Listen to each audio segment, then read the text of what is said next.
Hasta ahora hemos visto entonces distintos ejemplos de manipulación de imágenes mediante la librería OpenCV en Python. El objetivo de todo esto es poder más adelante generar un clasificador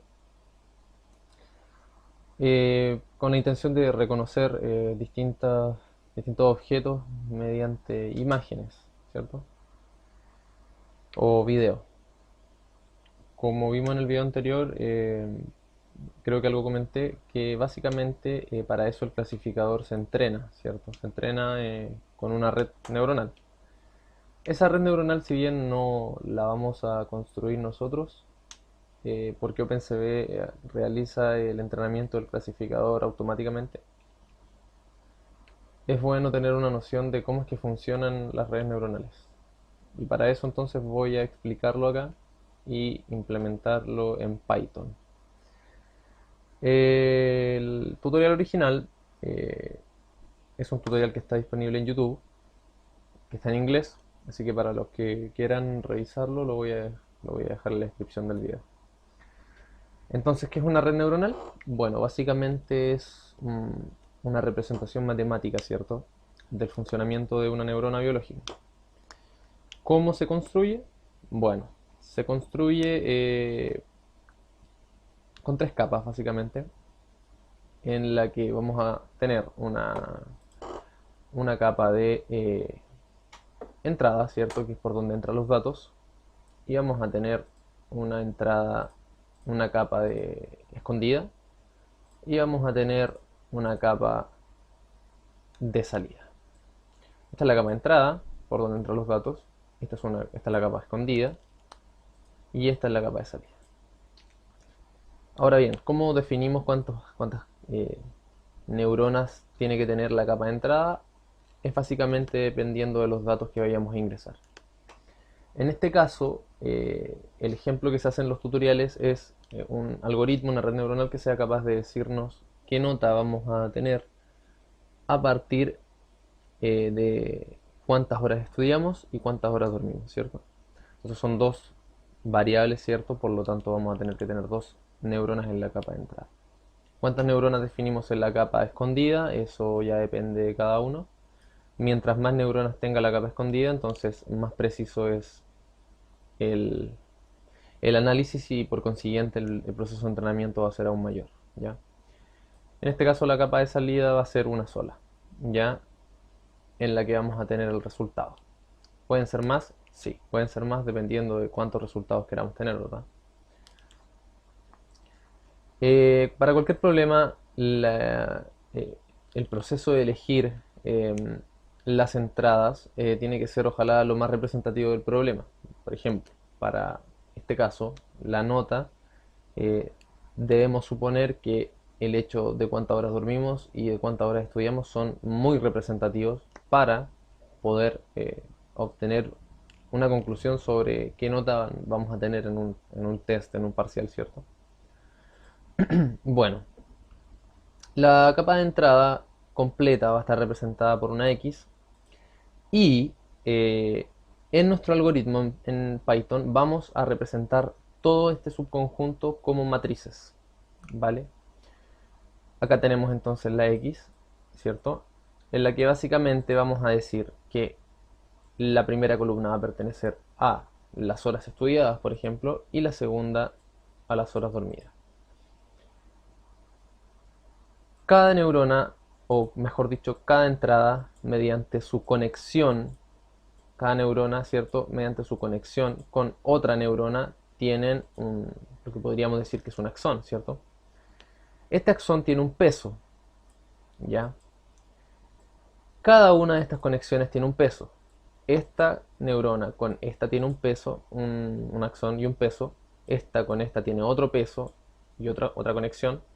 Esta con esta tiene otro, esta con esta tiene otro, esta con esta otro y así.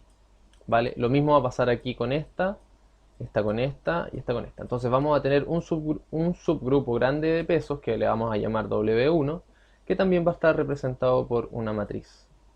Y otro subgrupo grande pesos, que va a estar representado también por otra matriz, W2. Vamos a decir entonces que esta es la capa 1, que esta es la capa 2 y esta es la capa 3. ¿Cuál es el procedimiento para poder obtener este resultado y asterisco y sombrero? Que en el fondo es lo que nos va a decir qué nota vamos a tener en base a las horas que hayamos estudiado y dormido, ¿cierto? Entonces vamos a hacer una ejemplificación. Vamos a decir que vamos a ingresar a esta maquinita que dormimos 2 horas, digámosle que dormimos 2 horas, y que estudiamos, que estudiamos 2 horas y que dormimos 5, ¿cierto? Resulta que esta matriz representa entonces el peso que tiene la conexión de la neurona 1 con la neurona 1 de la siguiente capa, o sea, esta. Por consiguiente, entonces esta va a ser la conexión que va a tener la neurona 1 con la neurona 2 de la siguiente capa, que sería esta conexión de aquí, perteneciente a esta, ¿cierto? Pero bueno, no quiero ponerlas todas, pero bueno, ya lo voy a hacer. Que no quiero que se confunda, pero bueno. Y esta va a ser la 1 con la neurona 3, ¿cierto? Entonces, ¿cuál es el procedimiento que debería suceder? En este caso,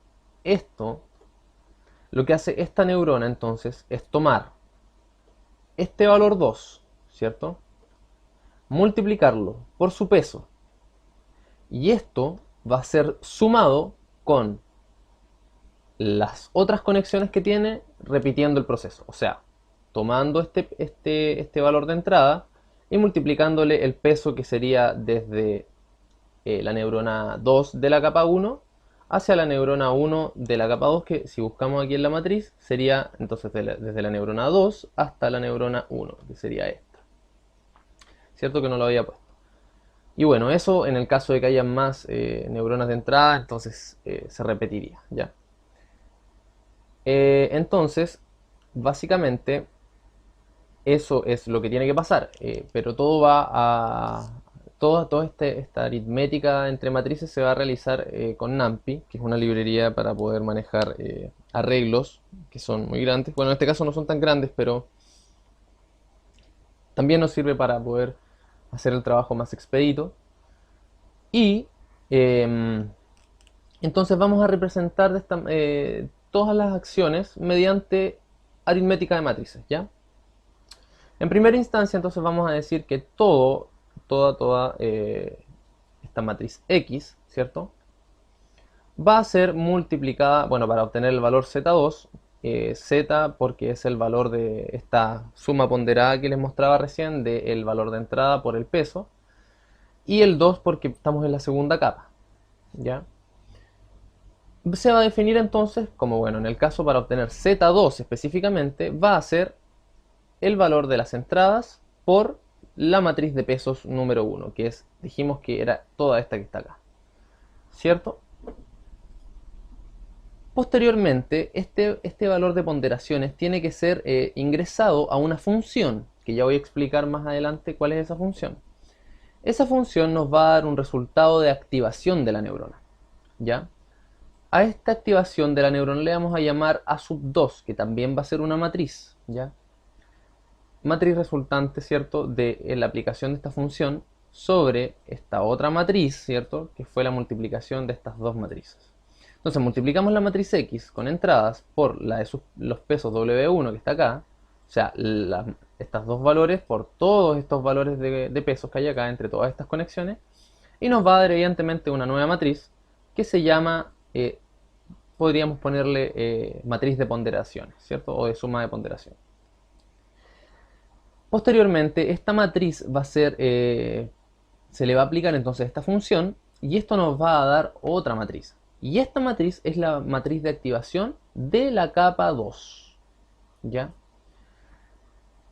Entonces, ya tenemos este resultado de activación que también va a ser multiplicado con los pesos de estas conexiones que hayan acá. En este caso son tres nomás, porque tenemos una conexión ahí, otra conexión acá y otra conexión acá.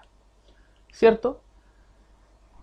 Entonces, una vez que hayamos hecho eso, vamos a obtener una nueva suma ponderada, pero esta vez perteneciente a la capa 3. En este caso tenemos una sola neurona, así que esta ya no sería una matriz, ¿cierto? O si sería una matriz va a ser de una fila y una columna.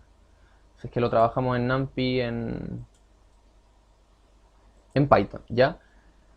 Y al momento de aplicarle esta misma función a esa suma ponderada de activaciones multiplicadas por los pesos, vamos a tener el resultado y asterisco, o en otro caso y sombrero, como en el tutorial. En el tutorial se llamaba como y sombrero. Este y sombrero entonces decíamos que va a ser cómo nos va a ir en el examen. Un 0, un 1, ¿cierto? ¿Pueden haber valores intercambiables? Sí, pueden haber. Pero básicamente así funciona esto. Ahora, ¿cómo se refleja esto en Python? Bueno, vamos a verlo. En primera instancia vamos a hacer una clase que se llama Neuronal Network, que como constructor vamos a definir el número de neuronas de entrada, que ya vemos que son 2, ¿cierto? Acá son 2. El número de neuronas de salida, que decimos que es 1, ¿verdad? Y el número de neuronas de la capa escondida, que son 3. Acá las tenemos, ¿verdad? Entonces vamos a definir estos pesos de manera arbitraria y aleatoria, ¿cierto? Para eso vamos entonces a utilizar la función random, que nos facilita, la función random de NumPy nos facilita obtener valores aleatorios, ¿verdad? Y con rand creamos una matriz con estos valores aleatorios, pero entre 0 y 1, ¿verdad? Como parámetros entonces le vamos a entregar en primer parámetro el número de filas que queremos en la matriz y como segundo parámetro el número de columnas. Para obtener la matriz de pesos W1, básicamente vamos a tener que ingresar como filas tantas neuronas en la capa de entrada tengamos y como columnas tantas neuronas tengamos en la capa de escondida. De esta manera vamos a tener una matriz como esta, en la que si nos damos cuenta y distribuimos bien todos estos valores, vamos a tener que, por ejemplo, esta conexión va a pertenecer a esta conexión va a pertenecer a la 1 con la 2, que sería esta, y esta la 1 con la 3, perdón, ahí, esta a la 2 con la 1, que sería esa de ahí al ladito, esta a la 2 con la 2, que sería esa de ahí, y esta a la 2 con la 3. Entonces de esta manera tenemos la representación exacta de cada uno de los pesos de cada una de las conexiones. Y si nos damos cuenta, efectivamente se cumple que para cada fila entonces va a estar representada con todos los pesos de una neurona específica, la segunda fila va a estar representada con la segunda y así, etcétera. O sea, filas como neuronas tengamos en la capa de entrada y columnas como neuronas tengamos en la capa escondida. Con eso podemos definir entonces la matriz de pesos W1. La matriz de pesos W2 va a ser exactamente lo mismo, ¿ya? Con random, rand, y va a tener tantas filas como neuronas en la capa escondida tenga, y filas como, y columnas como neuronas en la capa de salida tenga. Entonces en este caso tenemos una sola neurona de salida, por lo tanto es una columna y 3 filas. Y si tomamos esta matriz que está acá, y volvemos a hacer lo mismo, nos damos que la 1 con la 1 es esta, la neurona 2 con la neurona 1 es esta, y la neurona 3 con la neurona 1 es esta. Y de nuevo nos damos cuenta que efectivamente se cumple, que vamos a tener tantas filas como neuronas en la capa anterior tengamos, y columnas como en la capa siguiente tengamos. Y con anterior y siguiente me refiero a esto, ¿cierto? En este caso la capa anterior de donde está ubicado W2 es la capa escondida y posterior es la capa de salida.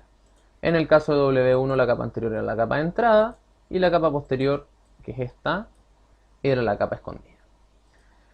Bueno, con esto básicamente entonces ya podríamos, ya tendríamos la figura, ¿cierto?, de esta red. Ahora, ¿cómo avanzamos? Bueno, avanzamos como se comentaba acá, con esta metodología, ¿verdad? Entonces, en primera instancia, tenemos que obtener la suma ponderada en la capa 2, que es la capa escondida, que es mediante la multiplicación de todas las entradas por todos los pesos, ¿cierto? Eso se va a guardar en otra matriz. Básicamente lo hacemos acá con el método dot, en el que como primer parámetro se ingresa, ¿cierto? El primer elemento de la multiplicación, y en el segundo parámetro el segundo elemento de la multiplicación. Posteriormente dijimos que a esa multiplicación se iba a aplicar una función. Esta función es la función sigmoide, ¿ya?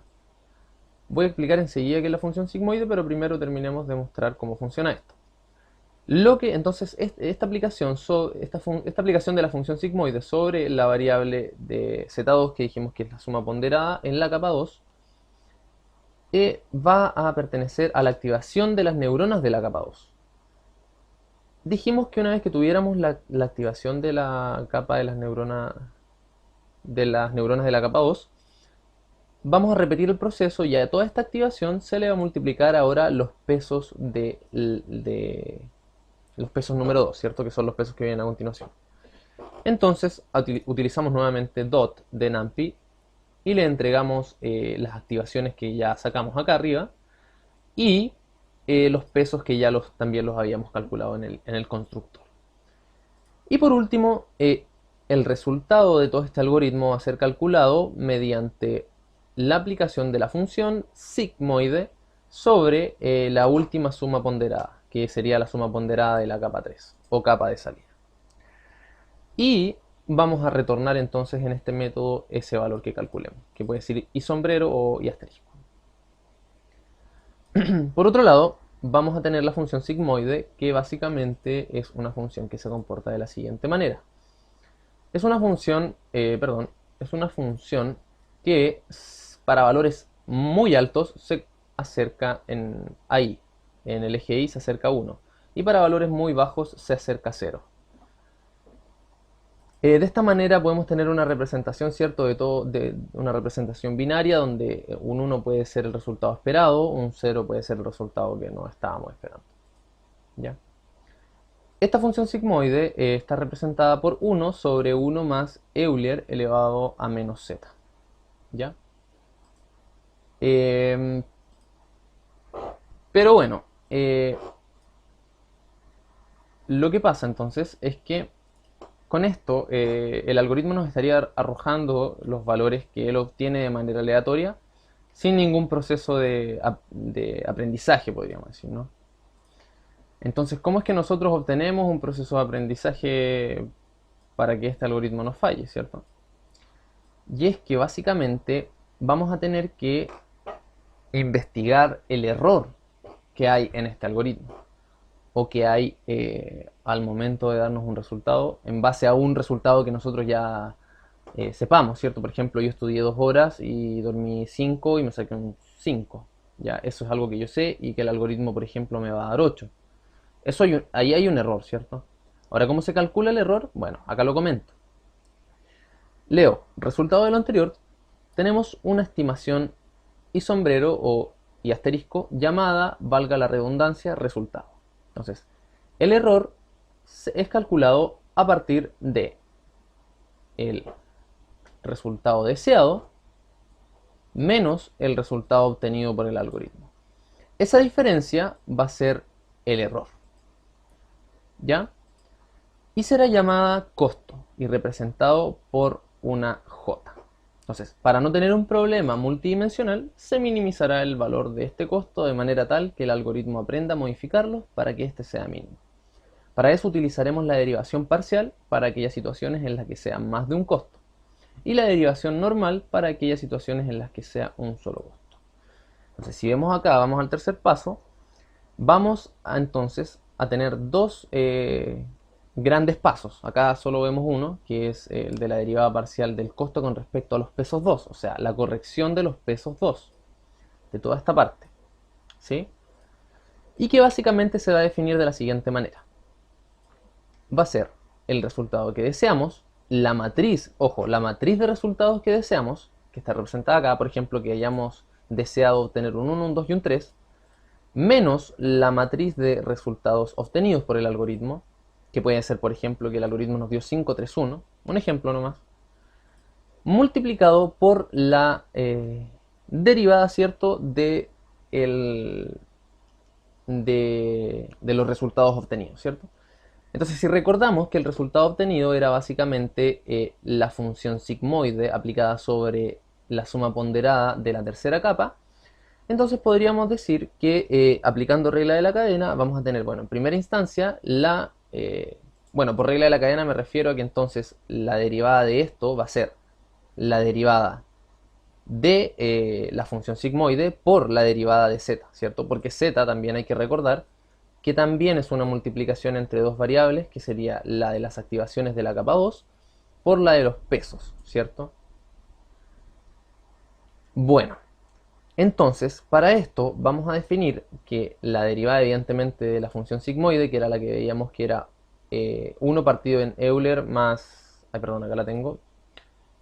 1 partido en Euler 1 partido en 1 más Euler elevado a menos z, ¿cierto? Entonces la derivada de esa va a ser Euler elevado a menos z partido en 1 más Euler elevado a menos z al cuadrado, ¿cierto? Y la derivada de z, que ya sabemos que es a por w genéricamente, si que estamos derivando parcialmente con respecto a w, entonces nos va a quedar solamente los valores de activación. Entonces, en base a esto, vamos a decir que vamos a tener una matriz, ¿cierto?, de resultados F1, F2 y F3, y otra matriz con, con los resultados, perdón, de activación, ¿ya? Ahora, ¿cómo se representa? Bueno, esto no lo quise anotar para mostrarlo directamente en el video. Acá está. Que las fórmulas para este caso, vamos a decir que delta, ¿cierto? Este delta va a ser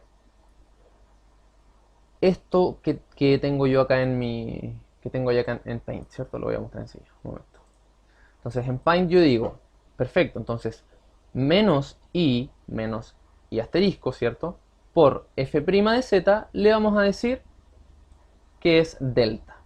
Esto trabajando para la derivada con respecto a los pesos de entre la capa 2 y 3, que es esta de acá, o sea, los segundos pesos. ¿Cierto? Y con eso vamos a obtener entonces el valor de la derivada para los pesos 2. Una vez que tengamos delta, vamos a transponer la matriz de activaciones, cosa de que cada uno de los parámetros, tanto de los valores de las respuestas dadas por el algoritmo, ¿cierto?, y los valores que tuvimos en esta matriz que va a ser de las funciones sigmoide prima, ¿cierto?, estén exactamente en la misma dimensión que los valores de este delta, ¿cierto? Entonces, los valores de activación con los valores de delta van a estar justamente en la misma dimensión. Esto en Python se hace entonces, bueno, en primera instancia hay que construir la función sigmoide prima, que es exactamente lo que aparece acá, lo que venía comentando en Paint, ¿cierto? Está acá, es ahí. Y posteriormente se crea esta función de costo, ¿cierto? En la que primero vamos a obtener el valor de i sombrero o i asterisco.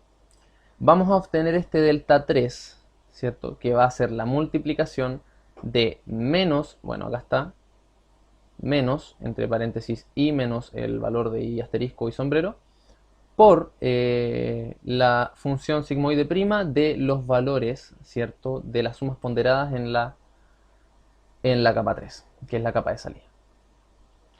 Posteriormente vamos a hacer esta multiplicación de acá, ¿cierto?, para obtener de j a de w 2, que va a ser básicamente la multiplicación de la matriz de activación 2 traspuesta, por eso acá NumPy, cuando uno tiene un arreglo de tipo NumPy, .t, ¿cierto? Esta función nos permite transponer la matriz.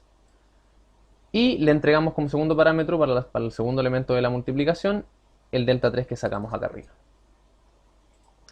Después, con esto vamos a haber logrado avanzar desde acá hasta acá. Pero todavía hay que corregir de acá hasta acá, ¿cierto? O sea, ese es la correcta corrección, ¿cierto? Para que el algoritmo aprenda bien. Y esa va a ser de la siguiente manera. Va a ser entonces, en primera instancia, la obtención de un delta 2, que delta 2 se va a obtener mediante delta 3, multiplicada por los costos obtenidos en la parte 2, ¿cierto? O sea, entre la capa 2 y la capa de salida, o sea, la capa de escondida y salida, por la función sigmoide prima, evaluado esta vez con los valores de la suma ponderada en la capa 2. Entonces, de esta manera, vamos. Esto no lo anoté acá porque estaba aquí, encontré que acá estaba más explícito.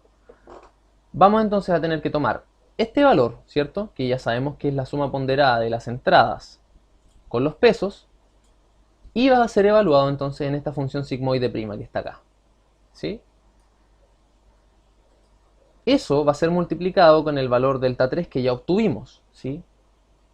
Que dijimos que básicamente delta 3 iba a ser esta primera parte. Se va entonces después a tomar los valores de los pesos de esta zona y van a ser traspuestos. Eso se refleja acá en la obtención de un delta 2, en el que básicamente se va a multiplicar mediante dot los valores de delta 3 con ¿cierto? La matriz, con la matriz de pesos 2 traspuesta. Por otro lado, mira, buen punto, acá es T mayúscula y acá la tenía en minúscula. Un momento, acá está en minúscula, mayúscula. Perfecto, entonces después se va a multiplicar con la función sigmoide, ¿ya? Evaluada, ¿dónde? Acá. Evaluada con los valores de las sumas ponderadas en la capa 2, que dijimos que era esto, ¿cierto? Y posteriormente, para obtener entonces la última derivada parcial, que va a ser con respecto a los pesos de la capa, entre la capa de entrada y la capa escondida, que serían los pesos 1, va a ser la multiplicación de, aquí también en mayúscula, permiso. Entonces, la matriz de peso de activación 1, ¿cierto? Traspuesta por la multiplicación del delta 3. Sí, delta 3, perdón, acá es delta 2. ¿Sí? Vamos a revisar todos los datos para que no quede nada. Entonces, acá sí, mejor lo voy a copiar y pegar para que no hayan malos entendidos. Ahí sí. Tiene que ser entonces el valor de las entradas, ¿cierto? Y tiene que ser tiene que ser en este caso yo estoy trabajando con la X en minúscula, y tiene que ser traspuesta y multiplicado por este delta 2 que obtuvimos acá arriba. ¿Ya? Bueno,